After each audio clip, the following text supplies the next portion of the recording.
Well,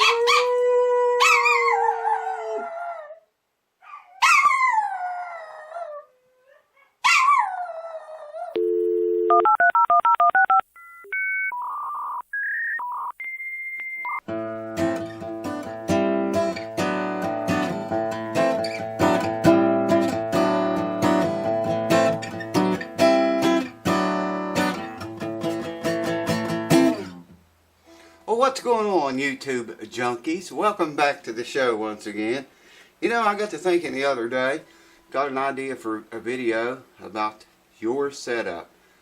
I bet you if I ask many of you to explain to me in detail your guitar setup, that a lot of you wouldn't be able to do it. You wouldn't know what your nut action is, you wouldn't know what your relief is set at, you probably wouldn't know your string action. Most people don't. Most guitarists don't know that. Now, I do occasionally get a guy bring me his guitar or send it to me. I get most of them in the mail nowadays, but occasionally I do get one that it'll have a sheet of paper with it, and it'll say, you know, what to set the nut action at, what to set the neck relief at, or if they want a straight neck, what the string action sets at on the high string, on every string in fact, some of them do. Some of them even will say, like on the second string, 12th fret, they want that to intonate a little bit flat. I don't know if it's because they have heavy hands and they squeeze too hard. Maybe their fingerboard might be scalloped, but they'll say stuff like that. Second string on the 12th fret, intonate it to note 3/4 cents flat, or you know, maybe the 4th string on the 8th fret intonate 4 cents flat. I get that a lot, you know, not a whole lot, but you know, quite more frequent than you would think actually. So I thought it would be a good video to tell you, like when I set a guitar up for someone, there is no way that I can set that guitar. You know, I can set it up the way I like it. But they may not like it. The action might be too low for them, or maybe, you know, it's not low enough, or maybe it doesn't intonate to their ears exactly, or maybe it's because of the way they play. There's a ton of reasons and things. So I'll charge $20 to do this, just to measure everything out for someone and write it all down, make them out a record. I take the nut action, take the neck relief, take the string action on each string at the 12th fret, and I check the intonation and all that stuff and set it, you know, to their specs. But like I say, there's not all that many of them that does it. Usually they just reach me a guitar and say set it up, you know. And usually in those cases I set it up kind of the way I like it, maybe with strings action a little bit higher than I like, because I don't know if they have a heavy hand, or if they finger pick unless they tell me, or if they have a light touch. You know, I don't know. And you can't set a guitar up for someone unless they give you their specifications, telling you exactly the way they want it set up. Now, I get guitars in here sometimes, for whatever reason, whatever needs fixed, and the owner will tell me, you know, I want that exact setup. I want it exactly the way it is right now. Maybe they want heavier gauge strings, or lighter gauge strings. You know, that changes a lot of things, your neck relief being one. And if I go to a heavier gauge string, then I have to reset the neck relief, and the string action changes because the neck relief did, so I got to reset that. But the point of the video is, you should know your own setup.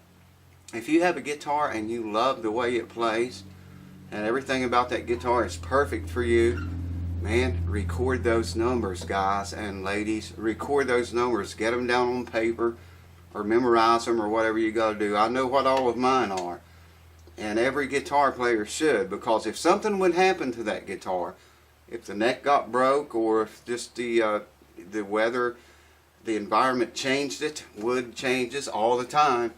You might get it out one day and, holy shit, what happened to my action? It's way high, you know. And you don't know what the number was, the action settings, or anything to set it back like it was. So take this as a word of warning. If you have a guitar that you really love, that plays the way you really dig everything about it, record those get your nut action, okay? Get your neck relief. Write this all down. Get your string action on every string at the 12th fret. Some bases the 17th fret, but whatever. Get that stuff recorded. Some people even like their string width, the distance between their strings. You know, they even record that, write that down. And usually it's the same, you know, on whatever it is from a second to third will be the same from a third to the fourth and so on. Or it should be that way. It's not always, but you know, just all kind of stuff. Pickup height on electric guitars. Some guys like them higher than other guys do. Now they should be set to where the magnet's not actually sucking the string down or interfering with the way it resonates or the elliptic pattern that it follows normally when it's plucked. But just all kind of stuff like that. I've got a list of things here. Nut action, you should record that. I like mine between 16 and 18 thousandths. Neck relief, you should measure yours or take it to a luthier or a guitar tech or send it to me. I'll do it, and you can bet they'll be accurate. And having to record your neck relief. Some guys like a straight neck. They don't want any relief in it. Some like 10,000. I prefer 12,000. I know guys that like 14. You know, it just depends on how they play again and how much room the strings need to vibrate. String action there again at the 12th fret. I like 3/64ths on my first string and 4/64ths on the 6th string on acoustic guitar. Some of them, like I say, will want certain strings to intonate flat in certain areas, and you can accommodate that by playing with the intonation back here. Like I say, I don't know, maybe they have a scalloped fretboard, or maybe they just squeeze too hard and they bend the string, one string or two or however many, out of tune, sharp. So if it's set up to intonate flat, then of course it'll be in tune when they play the chord. This is the guitar that needs frets, that we're going to do frets on real soon. The radius of your fretboard, your strings should match that identically. A compound radius board, you want it to match, you know, that, well, naturally you're going to have to set it to match down here because you don't have much radius on this end. But you want the strings to match that as closely as possible. A lot of people, guitar players, don't even know this. If you guys remember that Washburn guitar I worked on a while back, it was in terrible shape when it came in here. And the frets were in terrible shape when it left, but there again I was told not to bother the frets. But yeah, the radius, you know, you should have that checked. Make sure that the radius of your strings match the radius of your fretboard exactly. That's just another thing. String gauge, like I say, if you go up or down, especially in acoustic guitars with, you know, I use a .013 to .056, that's really heavy. And if I would go down, you know, like to a 10, this thing would drastically change. I'd have to reset the whole guitar, set up all the action, and probably intonation and relief and everything again. The only thing it might not change enough to work on would be the nut or first fret action. But I'm telling you, man, if you have a guitar that you love, it plays, everything about it is the way you like it. If you don't have the means to take those measurements, then take that guitar as quickly as you can to a good reputable tech or luthier and have him measure that. It's not more than 20 or 30 bucks. Some of them gets a little wild. It might be charging more than that, but it shouldn't be any more than that. Have them to, you know, tell them you want the nut action, you want the neck relief, you want the string action on every string at the 12th fret. You want to check the string spacing. You want to check the intonation, the harmonics, go over it and record everything that you can. And then if anything happens to that guitar, you know, if it gets knocked over or broke, we got company. She's feeling a lot better. I think you're going to find out probably. It looks like she's got that look in her eye. Anyways, if your guitar gets knocked over or broken, or say you go and you buy a new guitar or another guitar, and it's just real shitty to play. Well, you can take the numbers that you recorded from the guitar that you like, and you can get real close, very close, setting this new guitar up the same way your old one is set up. I have 3 guitars that I rotate, the 3 that I play almost all the time, and I alternate the 3 of them. This is one of them. It's a Martin. I have another Martin and a Blue Ridge, and they are all set up nearly identical, as close as I can set the 3 of them up. Same neck relief, same nut action, same string action. Everything's as close as I can get to 3. The only difference I can feel is the width and the fatness of the neck, you know, the different sizes in the necks of the 3. This has got the biggest neck of the 3. It's the best sounding one, but it's got the huge neck on it.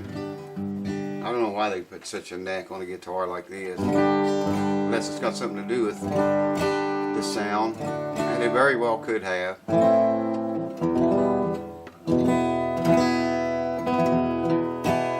Strings are shot and the frets are shot. But anyways, I wanted to make this quick video for you and tell you guys about that. If you have a guitar that you like, you know, take it somewhere as fast as you can get there with it, and or do it yourself. Take all those measurements, write them down on paper, throw them in a case, or put them in your guitar, or whatever you got to do. But keep them and have them and know where they are. And like I say, even if you buy another guitar, you're going to know, you know, by those numbers, real close to where you want the new guitar set up at. So I wanted to tell you guys about that. Maybe you want to think about that. You really should think about it and know your setup. You should know at least your nut action, your neck relief, and your 1st and 6th string action at the 12th fret. You should know at least that in your mind without even having to look at a piece of paper. Okay, one little last complaint here. Like I told you guys before, I don't mind coattailers, man. Any of y'all want to promote your channel on my channel, feel free to do it. Jump on and let's go. I mean, I'll help you if I know about it and can, I'll help you. I don't mind people riding coattails. But Oakley sunglasses, you're going a little bit far. Any of y'all want to take a look at my Facebook page, you'll see what, well, I deleted them all, but I think there's another one back up there now. Man, last week it was every day, man, someone was posting an ad for Oakley sunglasses on my Facebook page. I don't remember even what it said now. It's like a cheap price for the glasses, but you know, I said, hey, give me a pair of the damn glasses if you're going to do this. You know, they didn't ask me to do it, didn't ask for my permission, just all these people started bombarding me with Oakley sunglasses ads, and I don't know, man. I don't know if they're promoting the sunglasses individually on their own, or if they're getting something for it. I don't know, and I don't care. But you know, at least I'd like to at least know that you know, if someone's going to use me for advertisement, at least ask me about it first. You know what I mean? But I don't know. There's one I think left on there now. There might be more than that by now. I looked at it today, and I know there's one there. But you know, if you guys watch this channel, you Oakley guys, get some damn control, for crying out loud. But anyone else that wants to ride the coattail, do feel free. Do feel free to hop on and ride it, baby. Cue Ball's doing much better. She's I don't know what was wrong with her. I still don't know what it was, but her neck's better now. I can pick her up and wrestle with her and throw her around, and we have a good time outside, don't we? She's a bird dog. She loves chase. You want to go chase birdies? You want to go chase them birdies? Whoa! Let's go get the birdies. Tell the folks, I love you.